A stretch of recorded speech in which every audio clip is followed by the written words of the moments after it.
BFM Business, jusqu'à 12h30, Intégral Placement. Cédric Decoeur. Et l'on parle de vos placements à présent et c'est Vincent Kutkovitch qui vient de nous rejoindre. Bonjour Vincent. Bonjour Cédric. Vous êtes le cofondateur et directeur général de bienprévoir.fr.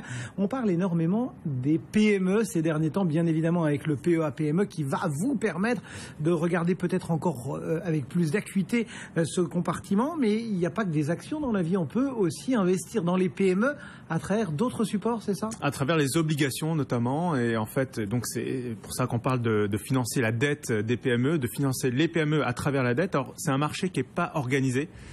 La dette des PME, vous savez qu'en fait, il existe un marché obligataire pour les grosses entreprises, mais les PME et les entreprises de taille intermédiaire n'ont pas accès à la dette facilement parce que ce marché n'est pas organisé. Et j'ai envie de dire, si elles ont besoin de se financer, pourquoi est-ce qu'elles font appel à de la dette plutôt que de faire grossir leur capital? C'est un moyen simple aussi de se financer. Alors, effectivement, aujourd'hui, beaucoup d'entreprises familiales, des PME, des ETI, refusent en fait d'ouvrir leur capital parce que le capital est bien ficelé et le sujet n'est pas là. Le sujet, c'est comment se développer en faisant comme les grosses entreprises, en accédant à la dette sans remettre en cause le tour de table.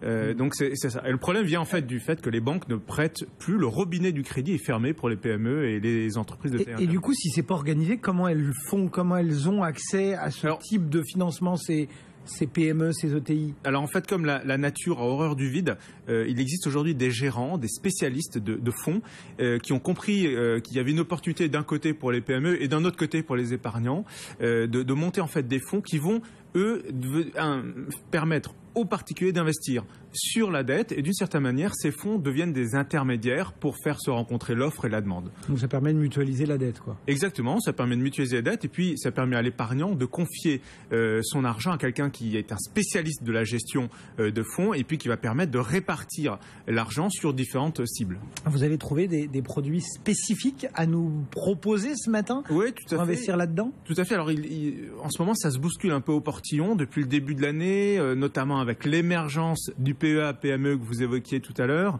Effectivement, aujourd'hui, il y a au moins 2 voire 3 produits qui apparaissent et qui en plus sont intéressants parce qu'ils sont en train de démocratiser l'accès à ce genre de sujet. Alors, on parle d'une enveloppe qui s'appelle le FCPR généralement. Donc, le FCPR, c'est le Fonds commun de placement à risque. Jusqu'à présent, les FCPR étaient plutôt réservés au très gros patrimoine. On parlait de tickets d'entrée parfois supérieur à 100 000 euros. Et là, aujourd'hui, sur la dette des PME, on peut rentrer sur des FCPR où le ticket d'entrée est de 5 ou 10 000 euros. Donc ça, c'est vraiment la nouveauté. Ça permet en fait à des patrimoines moyens de diversifier facilement leur épargne en allant miser sur des fonds qui vont investir sur des obligations convertibles, par exemple. Est-ce que parmi ces FCPR, on peut s'appuyer peut-être sur un exemple ou deux pour bien comprendre comment ça fonctionne et ce à quoi on va se retrouver confronté? Alors tout à fait. Alors, je vais vous citer 2 FCPR. Le premier est celui d'une maison qui s'appelle Entrepreneur Venture. Entrepreneur Venture est un fonds d'investissement qui est un gérant. Il s'est spécialisé notamment dans les entreprises, les PME à l'export. Donc ils ont lancé depuis le début de l'année un FCPR qui s'appelle Export, j'ai oublié le nom, enfin, c'est un FCPR Entrepreneur Export, voilà, très bien, et qui en fait est un FCPR qui bénéficie de 3 avantages majeurs, qui est, le premier avantage, c'est qu'en fait, vous allez obtenir un rendement assis sur des obligations convertibles. L'avantage des obligations convertibles, c'est qu'en fait, vous maîtrisez un peu mieux le risque parce que finalement, vous pouvez convertir votre dette en capital. Ça, c'est le premier avantage. Deuxième avantage, c'est que vous allez obtenir un rendement autour de 7-8% par an, mais qui en plus bénéficie d'une garantie partielle de la maison publique, Oseo BPI, donc qui est une institution publique française qui est là justement pour aider les entreprises, notamment sur leur cycle d'exploitation. Et là, BPI Oseo va garantir une partie du capital, donc ça, c'est un avantage majeur. Et puis, vous investissez sur des actifs tangibles. Donc ça rejoint aussi ce que les investisseurs particuliers cherchent aujourd'hui, c'est d'investir sur l'économie réelle. Voilà. Donc c'est le FCPR, donc entrepreneur et export.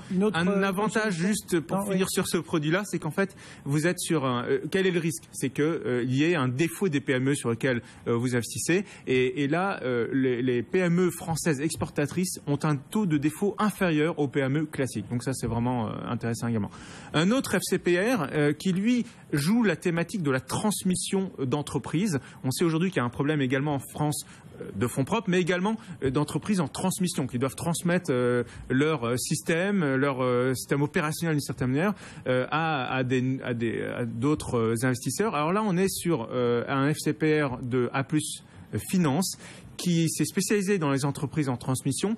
Et alors là, on vise un rendement supérieur à celui que j'évoquais tout à l'heure, autour de 9-10% par an, sur une durée plus longue aussi, de supérieure à 7 ans. Donc là, il faut avoir envie d'investir pour 7 ans. Mais on est investi à 60% en obligations, 40% en actions. Donc le risque est un peu plus important que le FCPR que j'évoquais tout à l'heure, mais on retrouve la logique puisque le rendement est supérieur. Donc les couples rendement-risque s'ajustent logiquement.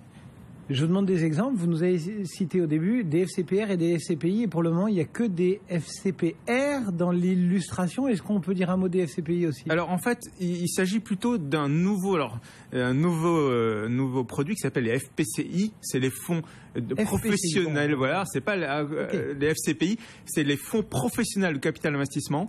Là, les tickets d'entrée sont plus importants, autour de 50 000 €. Et j'ai en tête notamment un FPCI qui investit sur une thématique forte qui est celui de la santé et qui lui aussi participe au financement d'entreprises, donc de la santé, à travers des obligations. Mais là, le ticket d'entrée est à 50 000 €. Le rendement espéré est supérieur à 6 ou 7% également. Donc, si on adhère à la thématique de la santé, qui est une thématique forte et que l'on apprécie aujourd'hui, dans laquelle on croit en tout cas chez bienprévoir.fr. D'ailleurs, il y a d'autres produits aujourd'hui qui investissent sur la santé, l'immobilier de la santé, les SCPI autour de la santé. Ça, c'est une thématique forte. Si on croit à ça et qu'on a les moyens de diversifier à partir de 50 000 € son portefeuille sur quelque chose qui est quand même assez risqué, on peut aller vers ce type de nouveaux produits, nouveaux compartiments, FPCI, des fonds professionnels de capital investissement. On est là en train de parler depuis quelques minutes du financement des PME, et il y a un mot qui revient régulièrement, c'est celui du crowdfunding. On peut s'y intéresser là ou pas du tout? Alors, je dirais que le crowdfunding est vraiment, ne répond pas encore au problème du financement des PME. Les entreprises qui participent à des programmes de crowdfunding ne sont ni des PME encore, ce sont en général des startups et encore moins des entreprises de taille intermédiaire. Donc, on peut s'intéresser au crowdfunding, on peut participer au financement d'entreprises qui sont au démarrage, mais il ne faut absolument pas le voir comme une stratégie patrimoniale. C'est pas en voyant en fait un projet sexy sur une plateforme internet qu'on peut s'improviser gérant de fonds. Donc c'est très bien d'avoir. L'avantage des deux produits que vous nous avez présentés au début, c'est qu'on a affaire à des spécialistes qui vont sélectionner pour vous les dossiers. Exactement. Qui rencontrent les entrepreneurs, qui suivent les entreprises, qui parfois rentrent dans les conseils d'administration également des entreprises. C'est vraiment deux approches différentes, le crowdfunding et les fonds. Le crowdfunding, c'est très bien, mais c'est à conserver presque dans un objectif altruiste, je dirais. Voilà. Des FCPR et des FPCI, voilà les deux moteurs qui vous permettent d'investir dans la dette des PME pour financer ces petites et moyennes entreprises. Merci beaucoup Vincent Kutkovich pour bienprévoir.fr. Le CAC 40, 4296 points. Il est en recul ce matin. Dans un instant, c'est le journal avec Aurélie Planex.